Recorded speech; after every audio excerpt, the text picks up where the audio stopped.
क्या महाबली वृकोदर का अनुज इतना दुर्बल है? बोलो अर्जुन, उसको सावधान! तुम्हें युद्ध चाहिए ना, वो तुम्हें मिल रहा है।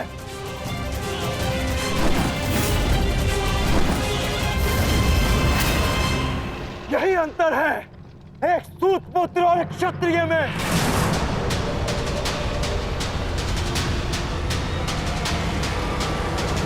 एक क्षत्रिय अपनी भुजाओं का प्रयोग करता है और एक सूत पुत्र अपनी जीवा का। बाण केवल लक्ष्य संधान करते हैं। हाँ, मैं सूत पुत्र हूं, लेकिन आज एक क्षत्रिय की छाती पर लक्ष्य भेद अवश्य होगा।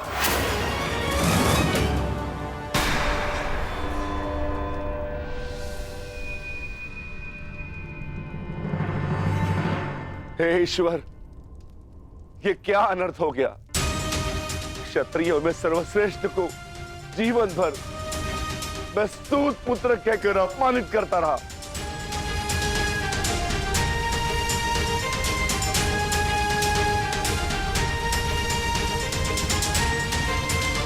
ऐसा क्यों किया माता?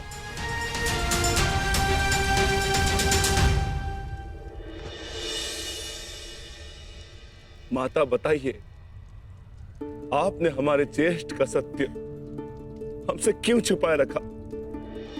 बताइए माता।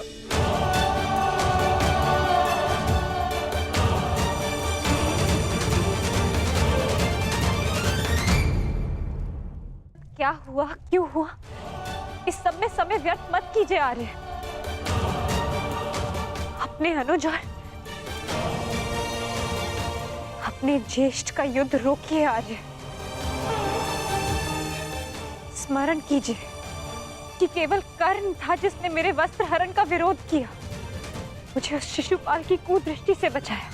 इस आरोप प्रत्यारोप में कहीं अब सब 6 से 5 न रह जाए।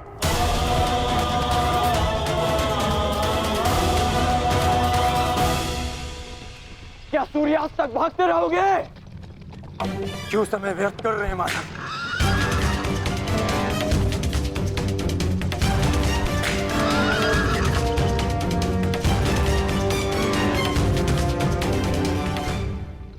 संध्या होने का अंगराज, हम कब तक यूं इनके पीछे भागते रहेंगे? मुझे अपनी भूल का स्मरण हो गया है। मैं अनुचित पात्र से प्रश्न कर रहा हूं। माधव, मैं आपसे प्रश्न करता हूं। बताइए कि ये लीला क्या है? शीघ्र करो मद्रराज, मुझे अर्जुन के सारथी से उत्तर लेना है। शीघ्र करो।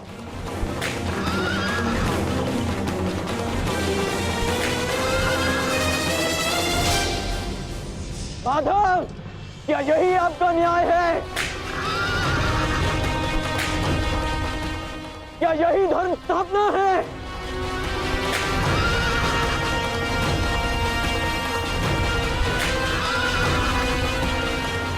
क्या अर्जुन का नाम आप इसी भांति इतिहास में अमर कर देना चाहते हैं? अर्जुन को मैं द्वंद के लिए ललकार रहा हूं और उसका सारथी उसे भगा ले जा रहा है।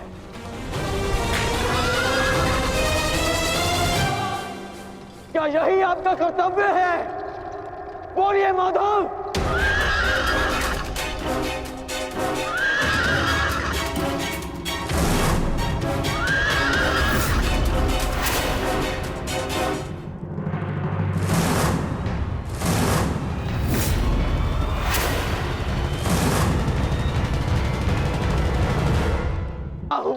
और उसका सारथी उसे भगा ले जा रहा है।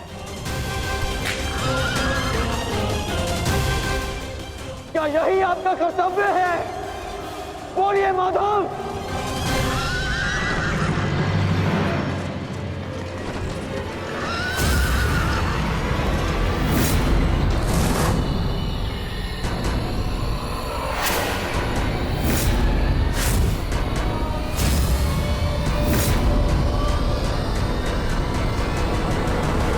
मेरे प्रश्नों का उत्तर दीजिए माधव। चयन पर सबका अधिकार है अंगराज। तुमने प्रश्न करने के अधिकार का चयन किया और मैंने उत्तर ना देने का। कर्तव्य, कर्म और धर्म स्थापना में हर कोई अपना अपना पात्र निभा रहे हैं कर्ण। तुमने अपना कर्तव्य चयन किया और मैंने अपना। क्या इस युद्ध के मध्य में मैंने तुमसे कभी पूछा कि न्याय क्या है?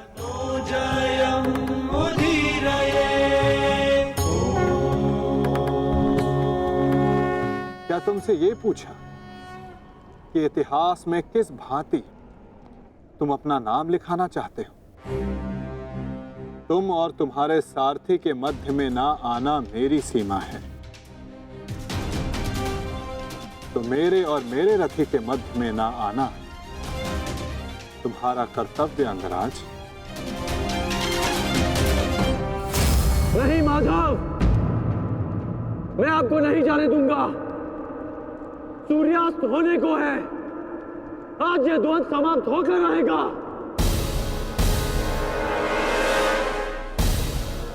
तो ठीक है अंगराज,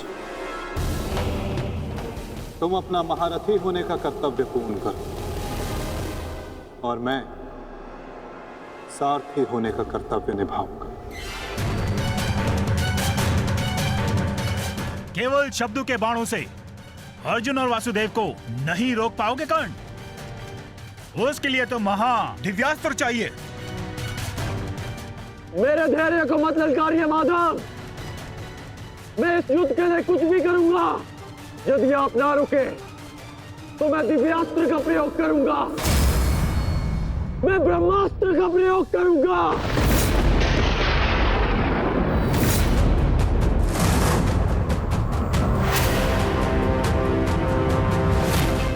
पराजय ने तो तुम्हारी बुद्धि तक हर ली अंगराज। ब्रह्मास्त्र का ज्ञान अर्जुन भी जानता है। यदि दो ब्रह्मास्त्र एक साथ टकराए तो इस युद्ध का ही नहीं, संपूर्ण सृष्टि का सर्वनाश हो जाएगा। मेरा कर्तव्य युद्ध समाप्त करना है मद्राज। सृष्टि की चिंता नारायण जाने। तुम्हें जो करना उचित लगे तुम कर सकते हो कर्ण, किंतु मेरे रुकने का समय अभी नहीं आया है।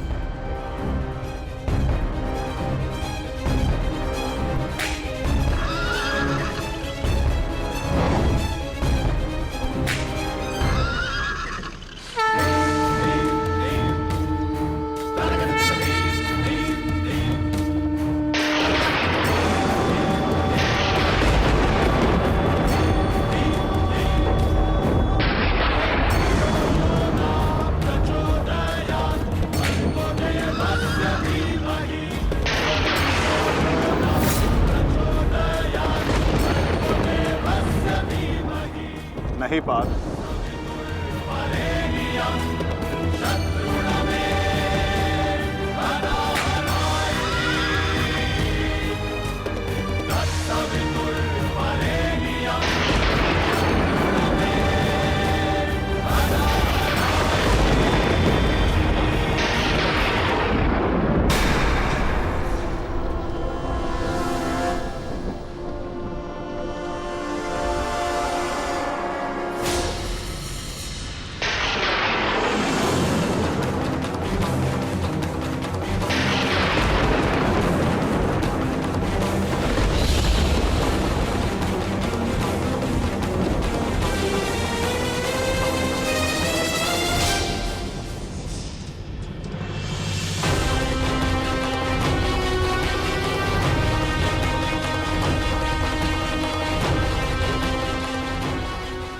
जमदग्निपुत्र परशुराम तुम्हें श्राप देता हूं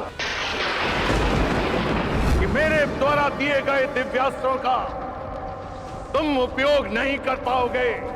जिस समय तुम्हें इन दिव्यास्त्रों की सबसे अधिक आवश्यकता होगी, उस समय तुम इसके अनुसंधान की विधि भूल जाओगे।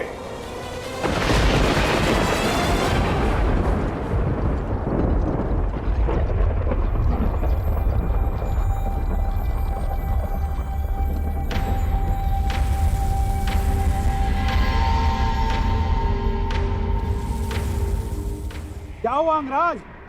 प्रहार करो। ये प्रहार मेरे लिए प्रतिबंधित है मद्रराज। रथ को आगे ले चलिए। बस कीजिए माता, अब सहन नहीं होता। सहना है भी नहीं पार्थ।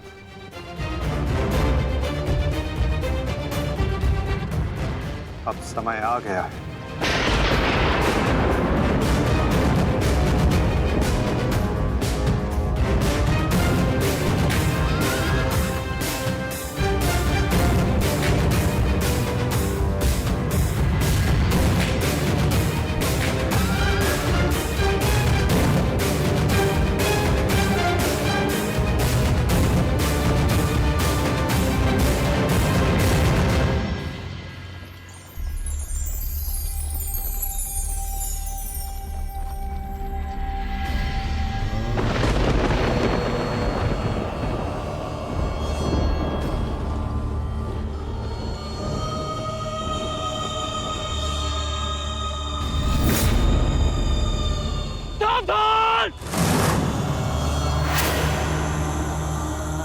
किस प्रकार तुमने कीचड़ में फंसे हुए मेरे असहाय बछड़े को मारा है, उसी प्रकार तुम भी एक दिन पृथ्वी पे असहाय गिरे रहोगे।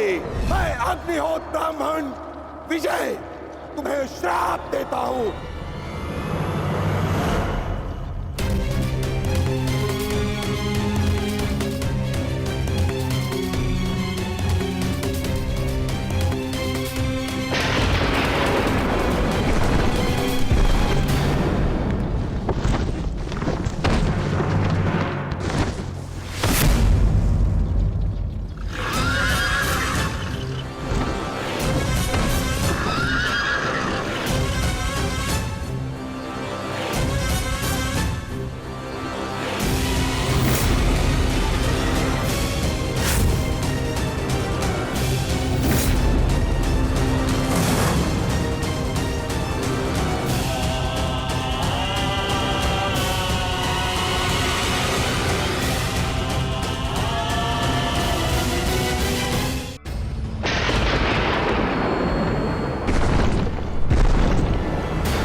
समय आ गया है पार्थ।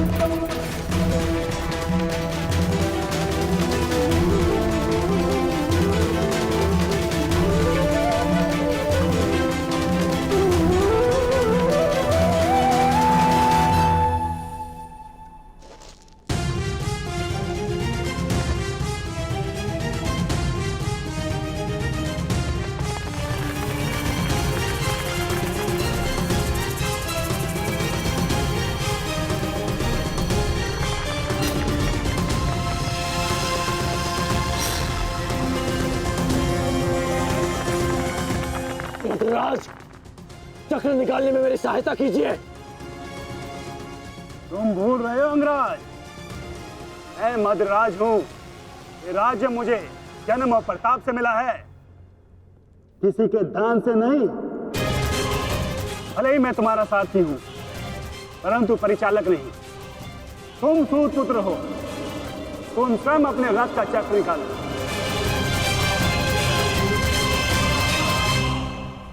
समझ आया महारथी सूत पुत्र?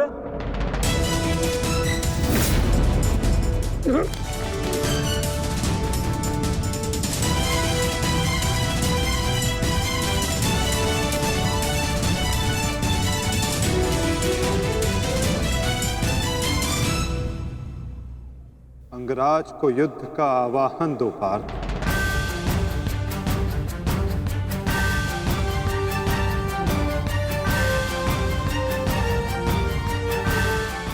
परंतु माधव, वो अभी वीरत है, शस्त्रहीन है। तुमने मुझे वचन दिया है पार्थ कि तुम अपने सारथी की हर आज्ञा का पालन करोगे। आज तुम मुझे आज्ञा मत देना पार्थ, अपितु आज तुम मेरी प्रत्येक आज्ञा का पालन करना। जो आज्ञा माधव। अंगराज को युद्ध का आवाहन दो पार्थ।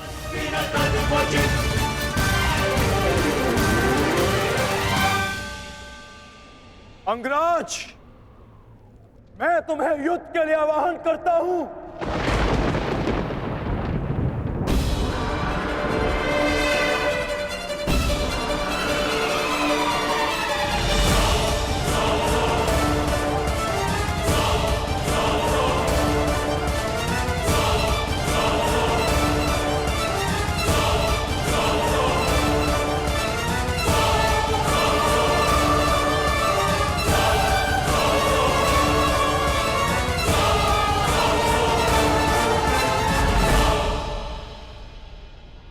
हर दिशा में फैल जाओ, रथ के चक्रों के चिन्ह का पीछा करो।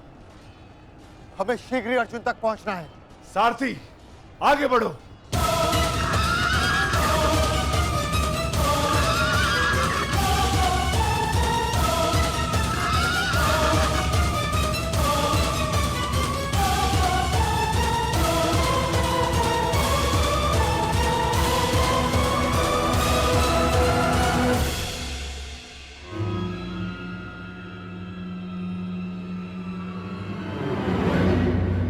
ये कैसी नीति है माधव? इस समय अर्जुन रथ पर है और मैं रथ विहीन। ये नीति नहीं है। नीति तो ये भी नहीं अंगराज कि एक भागते हुए योद्धा पर प्रहार किया जाए, उसे युद्ध के लिए ललकारा जाए, जो तुमने किया।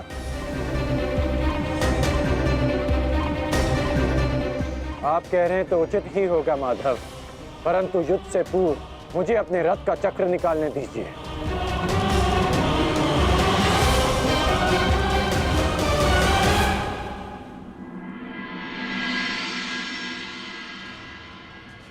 अर्जुन कहाँ है? सूर्यास्त होने में ज्यादा विलंब नहीं और अर्जुन का कुछ पता नहीं चल रहा।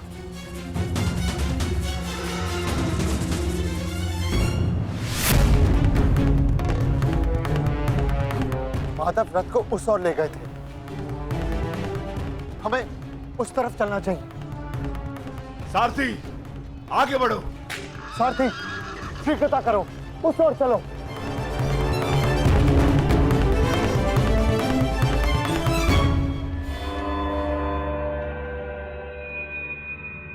नहीं अंगराज, सूर्यास्त होने को है, समय शेष नहीं है। तुम्हें अभी और इसी क्षण युद्ध करना होगा।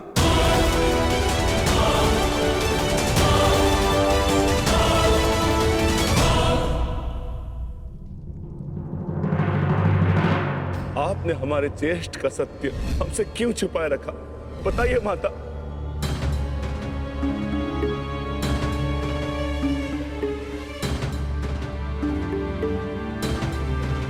चिंतित ना हो माताश्री, आपके पुत्र सुरक्षित हैं। कौन सा पुत्र द्रौपदी?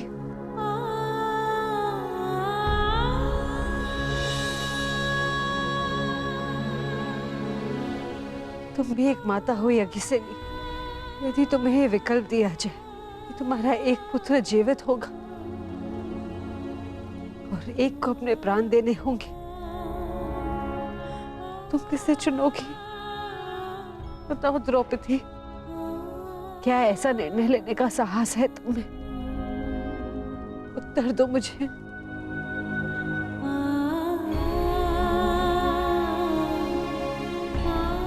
अपनी किशोरावस्था में की गई भूल के कारण मुझे अपना समस्त जीवन इस रहस्य के साथ व्यतीत करना पड़ा। मैं अपनी इस भूल का पश्चाताप अपने पूरे जीवन में नहीं कर पाऊंगी।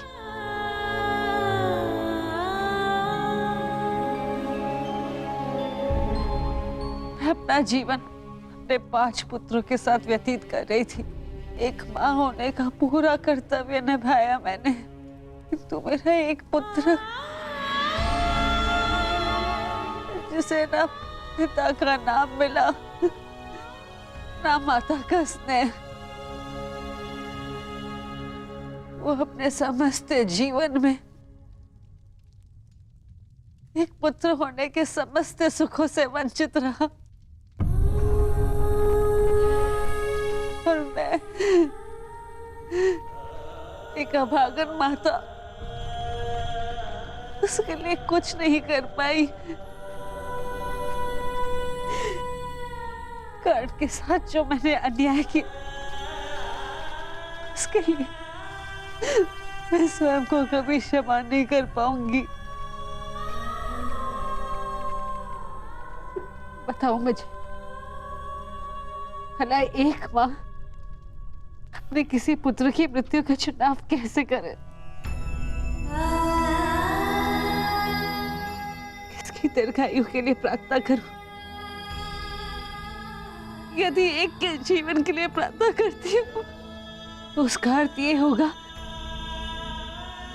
कि दूसरे पुत्र की मृत्यु के लिए प्रार्थना करना। किसके लिए प्रार्थना करूं? उस पुत्र के लिए जो सदैव मुझसे दूर रहा है, जिसे कभी अपने वास्तविक माता पिता का स्नेह नहीं मिला, या उस पुत्र के लिए जो सदैव हमेशा मेरे साथ रहा है, इसका पालन पोषण मैंने अपने हाथों से किया है। मैं द्रौपदी में किसके लिए प्रार्थना करूं? किसके लिए?